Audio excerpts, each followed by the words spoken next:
प्रिय छात्राओं, नमस्कार।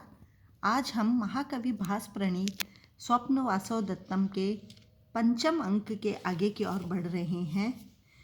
राजा उदयन को विदूषक के द्वारा ज्ञात होता है कि रानी पद्मावती शिरोवेदना से पीड़ित है और राजा पद्मावती से मिलने के लिए उसी समुद्र ग्रह की ओर प्रस्थान करते हैं।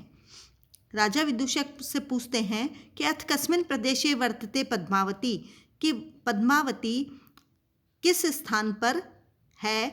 विदूषक कहता है समुद्र ग्रह के किल शय्यास्तीर्णा, कि समुद्र ग्रह में उनकी शैया बिछाई गई है। राजा तेन ही तस्य मार्गम आदेशय, तब मुझे उसके मार्ग की ओर दिखाओ। विदूषक एतु भवान, हे राजन आप इधर आए। उभौ परिक्रामतः, दोनों घूम जाते हैं। विदूषक इदम समुद्र ग्रहकम, यह समुद्र ग्रह है। प्रविशतु भवान, आप प्रवेश करें। राजा पूर्वम प्रवेश, आगे प्रवेश करते हैं।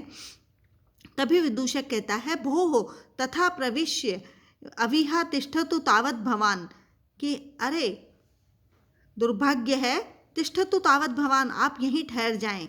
राजा किमर्थम, किस कारण।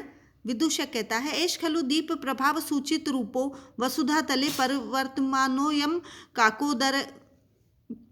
काकोदर है, कि खलु एष, निश्चित ही यह दीप प्रभाव सूचित रूप है, दीपक के प्रभाव से दिखाई देने वाले वसुधा तल परिवर्तमानोयम, वसुधा पृथ्वी तल पर घूमता हुआ यह कोई जीव है।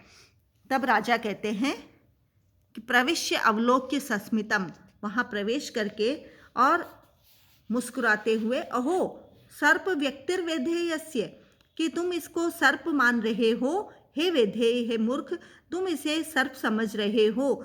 ऋज्वायताम हि मुखतोरण लोलमालाम भ्रष्टाम क्षितौ त्वम अवगच्छसि मूर्ख सर्पम, मंदानिलेन निशिया परिवर्तमाना किंचित करोति भुजगस्य विचेष्टितानि, कि ऋज्वायताम, सीधे आकार वाली, मुख तोरण लोलमालाम, तो द्वार पर लगाई गई तोरण माला जो है वो क्षितौ भ्रष्टा, पृथ्वी पर गिर गई है।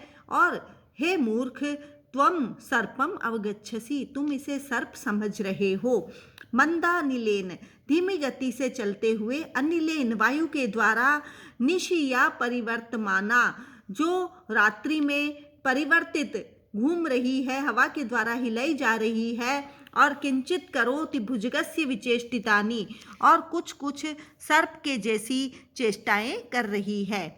तब विदूषक निरूप्य अच्छी प्रकार से देख करके सुष्टु भवान भणति, हे राजन आप सही कह रहे हैं, न खलु अयम काकोदर है, यह सर्प नहीं है। प्रविश्य अवलोक्य, प्रवेश करके और देख के, तत्र भवती पद्मावती ही अगत्य निर्गता भवेत्, सम्माननीय पद्मावती यह इस समुद्र ग्रह में आकर के निर्गता भवेत, निकल गई होगी। तब राजा कहते हैं हे वयस्य, हे मित्र, अनागतया भवितव्यम, कि वह आई ही न हो। विदूषक कथम भवान जानाति, आप कैसे जानते हैं। तब राजा कहते हैं किमत्र ज्ञेयम, इसमें जानने वाला क्या है। पश्य देखो, शय्या न अवनता तथा स्त्रित समा, न व्याकुल प्रच्छदा, न क्लिष्टम ही शिरोपधान अमलम, शीर्षाभिघात औषधैः रोगे दृष्टि विलोभनम जनयितुं शोभान काचित कृता, प्राणी प्राप्य रुजा पुनर्न शयनम शीघ्रम स्वयं मुंचति, कि यहाँ जो दृश्य दिखाई दे रहा है उससे अनुमान लग रहा है कि वह पद्मावती इस स्थान पर आई ही नहीं है, क्योंकि शय्या न अवनता, शैया जो उसका पलंग है वो झुका हुआ नहीं है। तथा स्त्रित समा, न व्याकुल प्रच्छदा, उस पर बिछाई गई जो चादर है वो न व्याकुलप, वह वैसी की वैसी बिछी हुई है, बिल्कुल भी दबी हुई नहीं है। और शिरोपधान अमलम, शिरोपधान जो तकिया है वो अमलम, शीर्षाभिघातोषधैः, सिरोवेदना को दूर करने के लिए लगाई जाने वाली औषधियों के द्वारा, यह तकिया भी न क्लिष्टम अम्लम, और बिल्कुल स्वच्छ है और बिल्कुल भी क्लिष्ट मेला नहीं हुआ है। रोगे दृष्टि विलोभनम, और रोगी की दृष्टि को अच्छा लगाने के लिए, जनेतुम शोभित करने के लिए, शोभा न काचित कृता, कोई भी यहाँ पर शोभा नहीं की गई है, सौंदर्य आदि नहीं किया गया, अर्थात रोगी को अच्छा लगे इसलिए कोई पुष्प सज्जा आदि यहाँ पर नहीं की गई है। प्राणी प्राप्य रुजा पुनर्न शयनम, और जो प्राणी रुजा प्राप्य रोगी होता है, रोग को प्राप्त करता है, पुनः शीघ्रम स्वयं शयनम न त्यजति, शीघ्रता से जल्दी से शैया को त्याग नहीं सकता है, नहीं छोड़ता है। तब विदूषक तेन ही अस्याम शय्यायाम, तब आप इस शैया पर मुहूर्तकम उपविश्य, थोड़ी देर ठहर करके, तत्र भवतीम प्रतिपालय तु भवान, सम्माननीय पद्मावती की प्रतीक्षा करें। राजा बाढ़म, हाँ उपविश्य, राजा वहीं बैठ जाते हैं। हे वयस्य निद्रा माम बाधते, हे मित्र मुझे निद्रा बाधा पहुंचा रही है। कथ्यताम काचित कथा, कोई कहानी कहिए। तब विदूषक अहम कथयिष्यामि, मैं कहता हूँ, हो इति करोतु अत्र भवान, और आप हुकारा देते रहना। तब राजा बाढ़म, हाँ अस्ति नगरी उज्जैनी नाम, कि एक उज्जैनी नाम की नगरी है, तत्र अधिक रमणीय उदक स्नानानि वर्तन्ते किल, और वहाँ पर बहुत सुंदर जल में स्नान करने वाला एक स्थान है।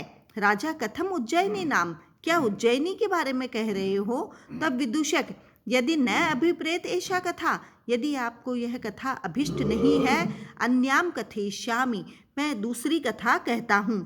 तो राजा कहते हैं, हे वयस्य, हे मित्र, न खलु अभिप्रेत ऐसा कथा, कि यह कथा मुझे अभिप्रेत इच्छित नहीं है, ऐसा भी न मन नहीं है। किंतु स्मरामि अवंत्य अधिपतये सुतायाः, प्रस्थान काले स्वजनम स्मरन्त्याः, वाष्पम प्रवृत्तम नयनान्तलग्नं स्नेहान मम उरसि पातयन्त्याः, कि अवंती अधिपते, अवंती के राजा की, सुतायाः पुत्री का, स्मरामि मैं, जब तुमने उज्जैनी का नाम लिया है तो मैं अवंती प्रदेश की राजा की पुत्री जो है वासवदत्ता, उसको स्मरण कर रहा हूँ।